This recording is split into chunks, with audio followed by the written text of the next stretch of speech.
মানিক সাহেব কি যে করে 10 লাখ টাকার মাল বেচে, পিচ্ছি যে সবই দেখে সাথে যে থাকে। বুঝেন পিচ্ছির মনের বাহার, সব টাকা হবে আমার, পিচ্ছিরে বিশ্বাস করে মানিক মিয়ায়।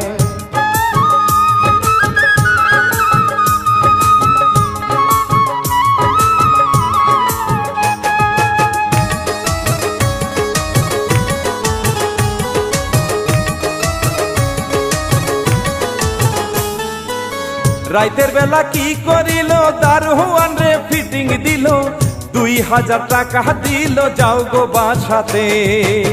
বাসায় সে যে চইলা গেল, জহিরে রে ফোন করিল, আসো গো প্রাণের দোস্ত কথা যে আছে।